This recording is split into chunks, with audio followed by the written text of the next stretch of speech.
फटाफट से जानते हैं आज की ताज़ा खबरें और मुख्य समाचार। तो देखिए आज के मुख्य समाचार की पहली बड़ी खबर, रिलायंस जियो ने 999 रुपए में लॉन्च किया 4G फोन। इसमें जियो सिनेमा पर फ्री में देख सकेंगे मूवी। 28 दिन का खर्च आएगा केवल 123 रुपए। जी हाँ, रिलायंस जियो ने केवल 999 रुपए में Jio Bharat 4G feature phone launch कर दिया है। बताया गया कंपनी इसके जरिए ऐसे कस्टमर्स को टारगेट करना चाहती है जो अभी भी 2G फोन का इस्तेमाल कर रहे हैं। वहीं आपको बता दें, इस फोन के लिए रिलायंस जियो कंपनी ने 123 रुपए का रिचार्ज प्लान भी पेश किया है। इस प्लान में 14 GB डेटा मिलेगा जो कि 28 दिनों तक चलेगा, यानी रोजाना 500 MB डेटा दिया जाएगा। इसके अलावा केवल 123 रुपए में अनलिमिटेड कॉलिंग की सुविधा दी जाएगी। वहीं यूजर इस फोन के जरिए UPI पेमेंट भी कर सकेंगे। हालांकि UPI पेमेंट केवल जियो पे से हो पाएगा, यानी कि जियो पे नाम का ऐप आपको इस फोन में पहले से इंस्टॉल मिलेगा। आप इसके जरिए स्मार्टफोन की तरह QR कोड को स्कैन करके UPI पेमेंट कर पाएंगे। वहीं इस फोन को लेकर सबसे अच्छी एक और बात ये बताई गई है कि इस फोन में जो आपको जियो सिनेमा ऐप मिलेगा, आप उसमें मूवीज वगैरह बिल्कुल फ्री में देख पाएंगे। हालांकि वहीं अगर आप स्मार्टफोन में जियो सिनेमा ऐप को इंस्टॉल करते हैं तो अब आपको जियो सिनेमा का प्लान लेना होगा, यानी कि हर महीने पैसे देने होंगे। बताया गया फोन में आपको पहले से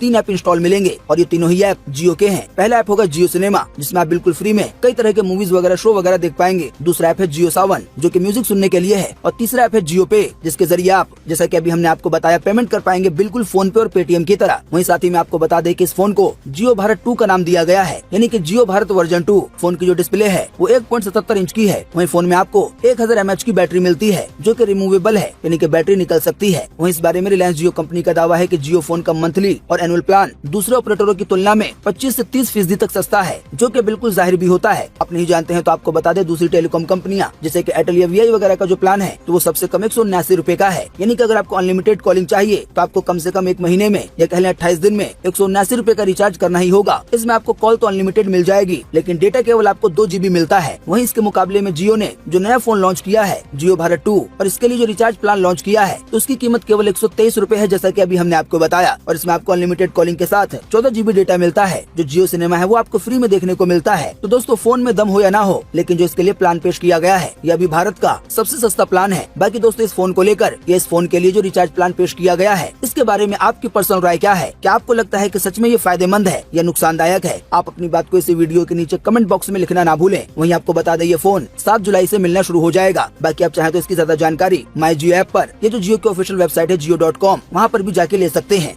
देखिए अगली खबर, फिंगरप्रिंट और फेस मैच होने पर ही गन चलेगी। मालिक के अलावा दूसरा कोई फायर नहीं कर पाएगा। जी, अमेरिकी कंपनी बायोफायर ने स्मार्ट गन बनाई है। इसमें फेस रिकॉग्निशन फीचर और फिंगरप्रिंट सेंसर लगे हैं। कंपनी का कहना है कि इस गन की मदद से लोग सुरक्षित और बेफिक्र महसूस कर सकेंगे। बताया गया गन वायलेंस के मामले में कंपनी का ऐसा दावा है कि ये गन वायलेंस के मामलों में भी कमी लाएगी। आसान शब्दों में कहें तो बायोफायर कंपनी की इस गन को जो भी खरीदेगा उसका फिंगरप्रिंट इसमें ऐड कर दिया जाएगा। ऐसा होने की वजह से ये गन केवल उसी के हाथ से चल पाएगी। बाकी दोस्तों, आप इस गन को लेकर भी अपनी राय दे सकते हैं कि क्या सच में ये गन वायलेंस को कम कर पाएगी या नहीं। देखिए अगली खबर, 6G नेटवर्क की टेस्टिंग देश में जल्द शुरू होगी। भारत 6G अलायंस हुआ लॉन्च। जी हां, भारत में टेलीकॉम टेक्नोलॉजी और 6G सर्विस को डेवलप करने के लिए अभी हाल ही में बीते 3 जुलाई को भारत 6G अलायंस लॉन्च किया गया। दिल्ली में हुए कार्यक्रम में यूनियन टेलीकॉम और IT मंत्री अश्विनी वैष्णव ने इसकी शुरुआत की। इस दौरान केंद्रीय मंत्री ने बताया कि गुजरात में 4 से 6 हफ्तों के अंदर भारत की पहली सेमीकंडक्टर चिप प्लांट का शिलान्यास किया जाएगा। वैष्णव ने ये भी बताया कि हम डेटा संरक्षण विधेयक के साथ तैयार हैं। उम्मीद है हम इसे संसद के मॉनसून सत्र में पेश करेंगे। आसान शब्दों में कहें तो जो लोगों का डेटा किसी ऐप को इंस्टॉल करने पर कोई ऐप कंपनी अपने पास रखती है तो उस डेटा का इस्तेमाल कैसे किया जाए, इसके लिए कानून बन सकेंगे, ताकि लोगों की जो निजी जानकारी है या फिर आम जानकारी है वो सुरक्षित रह सके। तो इस खबर में 2 खबर थी। पहला ये कि अपने देश में 6G नेटवर्क की टेस्टिंग जल्दी शुरू होगी, और दूसरी खबर ये है कि आने वाले मॉनसून सत्र में जो संसद की बैठकें होंगी उनमें डेटा को लेकर बिल पेश किया जा सकता है। देखिए अगली खबर, प्रेमी संग रहने के लिए महिला ने अपने ही बेटे को मार डाला। शव ठिकाने लगाने के लिए दृश्यम मूवी देखी, फिर खुद थाने पहुँच गयी। जी हाँ, गुजरात के सूरत में एक महिला ने अपने 2.5 साल के बेटे की हत्या कर दी है। इसके बाद महिला ने थाने जाकर बेटे की गुमशुदगी की शिकायत की, लेकिन पुलिस की जांच में अब सामने आ गया है, जिसमें ये बताया गया है कि महिला झारखंड के एक लड़के से प्यार करती थी, लेकिन लड़के ने, यानी कि महिला जिस लड़के से प्यार करती थी उसने बच्ची के साथ रहने से मना कर दिया था। तो बताया गया इसीलिए महिला ने प्रेमी के साथ रहने के लिए अपने बेटे को ही मार डाला। बेटे की जान लेने के बाद बेटे के शव को ठिकाने लगाने के लिए उसने दृश्यम मूवी देखी और कई क्राइम सीरीज देखी, ताकि बेटे के शव को ऐसे ठिकाना लगाया जाए ताकि किसी को पता न चल सके। तो दोस्तों, आप देख सकते हैं कि दुनिया में कुछ इस तरह की माएँ भी होती हैं। देखिए अगली खबर, हरियाणा में कुंवारों को पेंशन मिलेगी। वहीं 45 से 60 साल उम्र के महिला पुरुषों को इसका लाभ दिया जाएगा। जी, हरियाणा में जल्दी कुंवारों को पेंशन मिलेगी। जन संवाद कार्यक्रम के दौरान 60 साल के अविवाहित बुजुर्ग की मांग पर CM मनोहर लाल खट्टर ने ये फैसला लिया है। इसका फायदा 45 साल से 60 साल तक के अविवाहित पुरुषों और महिलाओं को मिलेगा। आसान शब्दों में कहें तो जिन पुरुष महिलाओं ने जवानी में शादी नहीं की और अब वो बूढ़े हो गए हैं, तो अगर ऐसे बूढ़ों की उम्र 45 से 60 साल के बीच है तो उनको अब हरियाणा की सरकार पेंशन देगी। हालांकि बताया गया उनकी सालाना इनकम 1,80,000 रूपए से कम होनी चाहिए। वहीं बताया गया पेंशन की रकम 2750 रूपए के आसपास हो सकती है।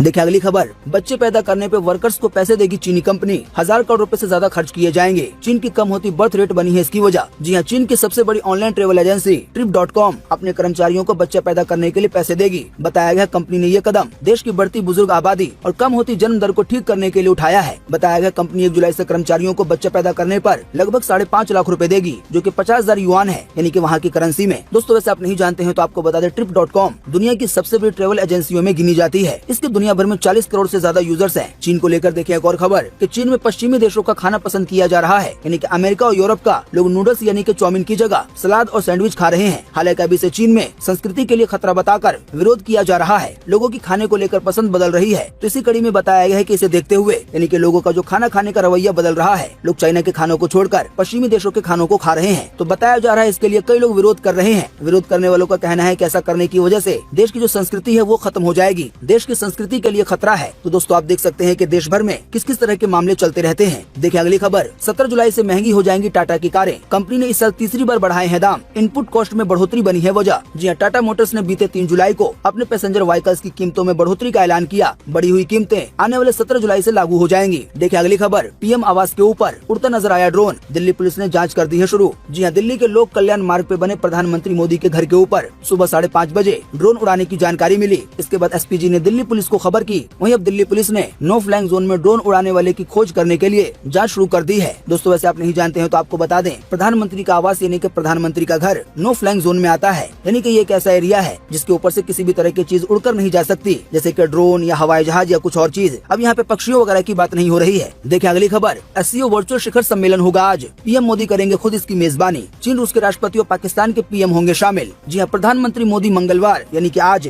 शंघाई सहयोग संगठन के वर्चुअल शिखर सम्मेलन की मेजबानी करेंगे। चीन के राष्ट्रपति शी जिनपिंग, रूस के राष्ट्रपति व्लादिमीर पुतिन और पाकिस्तान के प्रधानमंत्री शहबाज शरीफ समेत अन्य सदस्य देशों के प्रतिनिधि इसमें भाग लेंगे, यानी कि प्रधानमंत्री या राष्ट्रपति वगैरह। आसान शब्दों में कहें तो आज ये बड़ा कार्यक्रम होने जा रहा है। देखिए अगली खबर, सुप्रीम कोर्ट के 5 रूम हुए पेपरलेस। बार रूम और कॉरिडोर में मिलेगा फ्री वाईफाई। वहीं जजों की बेंच पे लगाई गई एडवांस डिजिटल स्क्रीन। जी हाँ, सुप्रीम कोर्ट ऑफ इंडिया 6 हफ्ते बाद दोबारा खुल गया है। बीते 22 मई को समर वेकेशन के कारण बंद रहे सुप्रीम कोर्ट में सभी कोर्ट रूम को हाईटेक करने का काम जारी रहा। अब बीते 3 जुलाई को जब कोर्ट रूम खुले तो कई जगहों पर नयापन नजर आया। इसी कड़ी में बताया गया है कि सुप्रीम कोर्ट के 5 रूम पूरी तरह से पेपरलेस हो गए हैं, यानी कि यहाँ पे किसी भी तरह का कोई पेपर वर्क नहीं होगा। जो भी सुनवाई की जाएगी, जो भी केस वगैरह चलेंगे, उन सभी का डेटा ऑनलाइन रखा जाएगा। देखिए अगली खबर, निर्वाचन आयोग ने राजनीतिक दलों के लिए लॉन्च किया पोर्टल। अब चुनावी खर्चे समेत पार्टी को मिलने वाले फंड की जानकारी यहाँ पे अपलोड करनी होगी। जो इलेक्शन कमीशन ऑफ इंडिया ने एक नया पोर्टल या कहले एक नई वेबसाइट लॉन्च की है, जिसपे राजनीतिक पार्टियों को इस बात का ब्यौरा देना होगा कि उन्होंने चुनाव में कितने पैसे खर्च किए हैं और पार्टियों को जो फंड वगैरह मिल रहा है तो वो कितना मिला है, कहाँ से मिला है, इस तरह की जानकारी इस पोर्टल पे अपलोड करनी होगी। देखिए अगली खबर, समान नागरिक संहिता कानून पर आए 19 लाख सुझाव। संसदीय समिति की बैठक में कांग्रेस ने जताई है आपत्ति। जी हाँ, समान नागरिक संहिता यानी कि यूसीसी कानून को लेकर अभी हाल ही में बीते सोमवार को संसदीय समिति की बैठक हुई। बताया गया अब तक 19 लाख लोग समिति को इस संबंध में अपने सुझाव भेज चुके हैं। वहीं इस कानून को लेकर अभी हाल ही में जो बैठक हुई है तो उस बैठक के दौरान कुछ सदस्यों ने ये आरोप लगाया है सरकार पे कि इस कानून को बड़ी जल्दबाजी में लाया जा रहा है। समिति के कुछ सदस्यों का कहना था कि सिर्फ एक फैमिली लॉ नहीं बनाया जाना चाहिए, कि समाज के हर धर्म, जाति, समुदाय से जुड़ा हुआ मामला है, इसी की वजह से इसका ख्याल रखना चाहिए। अब दोस्तों आप सोच सकते हैं कि समान नागरिक संहिता कानून पर यानी कि यूनिफॉर्म सिविल कोड कानून पर 19 लाख सुझाव आए हैं, तो ये अपने आप में ही काफी बड़ी बात है। वहीं इस कानून को लेकर एक और खबर आ रही है, देखिए अपनी स्क्रीन पर कि सुशील मोदी बोले कि आदिवासियों को यूसीसी से बाहर रखें। पार्लियामेंट्री कमेटी की बैठक में कांग्रेस शिवसेना ने टाइमिंग पे उठाए सवाल। जी हाँ, यूनिफॉर्म सिविल कोड यानी कि यूसीसी को लेकर अभी हाल ही में बीते सोमवार को दिल्ली में लॉ एंड ऑर्डर मामलों की पार्लियामेंट्री कमेटी की बैठक हुई। भाजपा के राज्यसभा सांसद सुशील मोदी मीटिंग की अध्यक्षता कर रहे थे। न्यूज एजेंसी पीटीआई के मुताबिक सुशील मोदी ने बैठक में पूर्वोत्तर और अन्य क्षेत्रों में आदिवासियों को किसी भी संभावित समान नागरिक संहिता के दायरे से बाहर रखने की वकालत की। कुल मिलाकर आसान शब्दों में कहें तो बीजेपी पार्टी की ओर से कहा गया है कि जो यूनिफॉर्म सिविल कोड कानून आएगा तो इससे आदिवासियों को बाहर रखा जाए। हालांकि दूसरी ओर ये भी कहा जा रहा है कि ये कानून सभी लोगों के लिए बराबर होगा। लेकिन अब इसी बीच ये खबर आई है जिसमें भाजपा नेता सुशील मोदी ने ये कहा है कि आदिवासियों को यूनिफॉर्म सिविल कोड से बाहर रखें, यानी कि इस बात की उन्होंने वकालत की है। देखिए अगली खबर, लालू यादव का पूरा कुनबाही अब हो गया है दागी। तेजस्वी के सीएम बनने पर लग गया है ग्रहण। जहाँ तेजस्वी यादव की आशंका सच साबित हुई है। कुछ ही दिनों पहले उन्होंने कहा था कि सीबीआई पूरक चार्जशीट मामले में उनका नाम भी जोड़ सकती है। रेलवे में नौकरी के बदले जमीन देने के मामले में आखिरकार आरजेडी नेता और बिहार के डिप्टी सीएम तेजस्वी यादव का नाम आ गया है। सीबीआई ने उन्हें भी लपेटे में ले लिया है। हालांकि दोस्तों इसी बीच अभी हाल ही में सीएम के रूप में उनकी राजपोशी की चर्चाएं चल रही थी,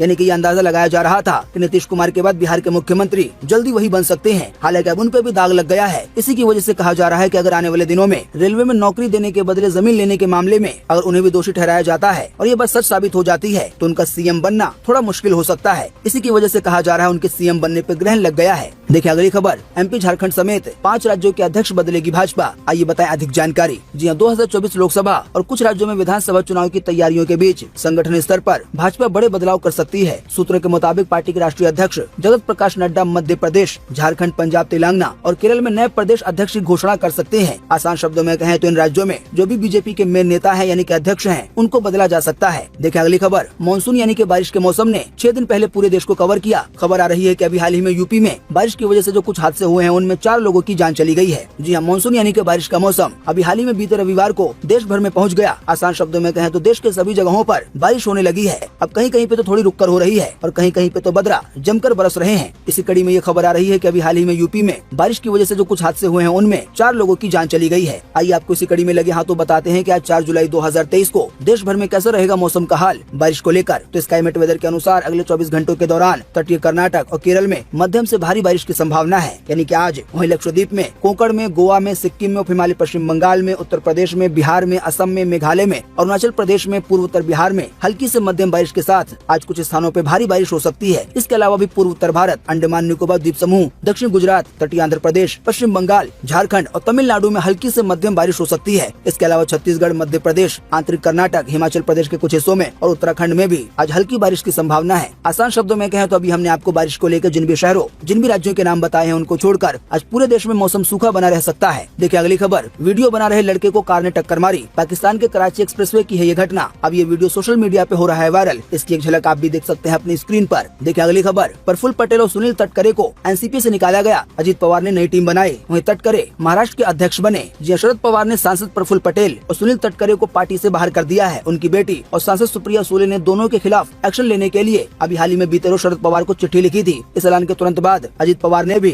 एनसीपी की नई टीम बना दी। उन्होंने सांसद सुनील तटकरे को महाराष्ट्र का प्रदेश अध्यक्ष बना दिया। वहीं अनिल पाटिल को व्हिप की जिम्मेदारी दे दी। वहीं राजनीतिक गलियारों से एक और खबर आ रही है। देखिए अपनी स्क्रीन पर, बीजेपी बोली बिहार में भी है महाराष्ट्र जैसे हालात, जेडीयू में भगदड़ मचेगी। हालांकि चिराग ने विधायक हमारे YouTube चैनल को सब्सक्राइब करें और नई वीडियो की नोटिफिकेशन के लिए बेल आइकॉन को दबाएं।